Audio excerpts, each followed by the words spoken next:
I'm Marnie Kelly from Silver Design Group, and I am super excited today because I get to play reporter and interview Andrew Pike, HGTV personality and design expert on Marilyn Denis. If you had to give advice to a client on how to use trends, especially when they're on tighter budgets, because that tends to be something here in the Sioux that we're on, Right. how would you recommend that they integrate them? I think trends are important because without them, we wouldn't have a job, right? That's a good point. You know, we're always moving to what's next, what's new, what's fascinating. But you want to make sure that your bigger pieces are not as trendy. So your investment items, large rugs, sofas, maybe upholstered furniture, you want to keep those things. I always recommend keeping them neutral, just keep them quiet, and then inject the trend with things that are affordable, like pillows. So if color is in or pattern is in, a couple of pillows immediately change the look of a sofa.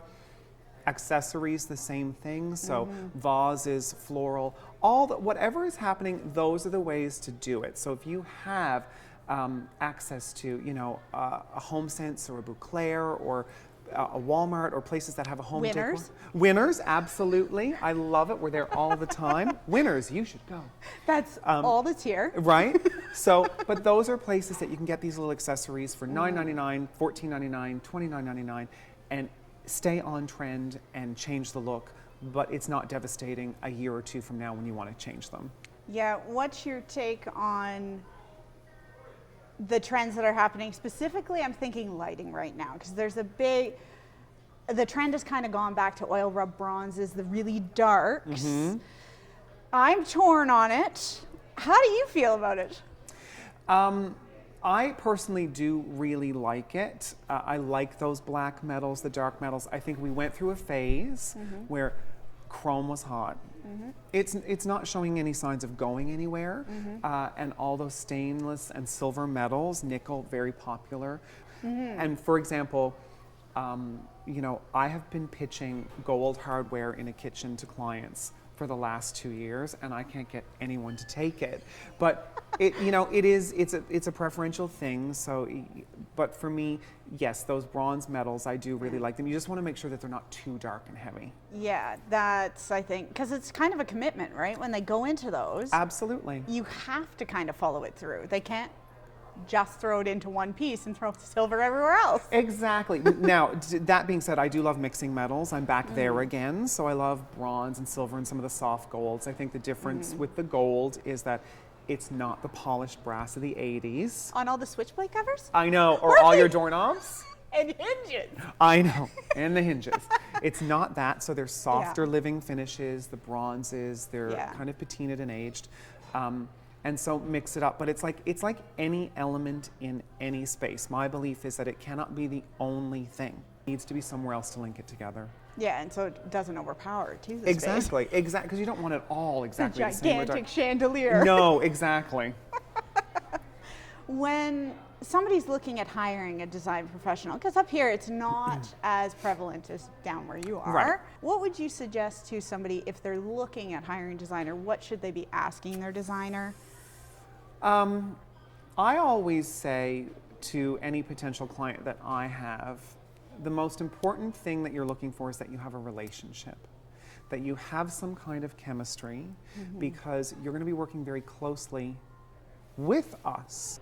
Everyone has a budget in mind, and I think for many reasons, otherwise, maybe they're afraid that if they say it, we'll spend to it. Yes. Or, you know, they don't want to say it. So I always say at the end of the consultation, you know, do you have a budget in mind? No, not really. And then I throw out some random number, like, so you're okay with $100,000? And they're like, oh no. What? Oh my God, no. And I'm like, okay. So obviously you have some idea. You know, $5 it's not, grand? you know it's not $10. You know you're not spending $100,000. But let's just be upfront, because I can work back a budget from whatever number you give me. Yeah. But I can't establish it if you don't give me some guidelines. And the other thing that I like to do with clients is ask them a couple of key questions, like, what would you expect to spend on a sofa? Right. Because they'll have some idea, having shopped or looked in flyers or watched TV, what they would expect to spend. What would you expect to spend on a dining room table? And then I can work a budget that way. Yeah. Because then I can create for clients. If a client says to me, I want to spend $1,500 on a sofa, I ultimately know they probably want to spend around $500-600 on a chair and not $2,000. And I think one of the key things that I always try and do with any client is hold a part of the budget back so that I can use it for accessorizing. Yeah. Because nothing finishes a space like all of these pretty things. And people, I put it in a line item in a budget because that's what makes it look like a magazine and that's what makes it look finished. And everybody wants that. They do, exactly.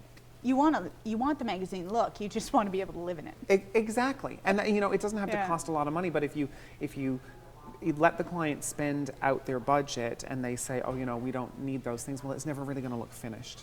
Right? Well, I can't take up all your time here. I wish I could because I think you're fantastic. But I do so appreciate that you sat down with us and gave us your insight. Well, Marnie, it has been an absolute pleasure. Thank you so much for having me. And thank I'm you. looking forward to exploring Sault Ste. Marie. I could be your tour guide. Let's make it happen.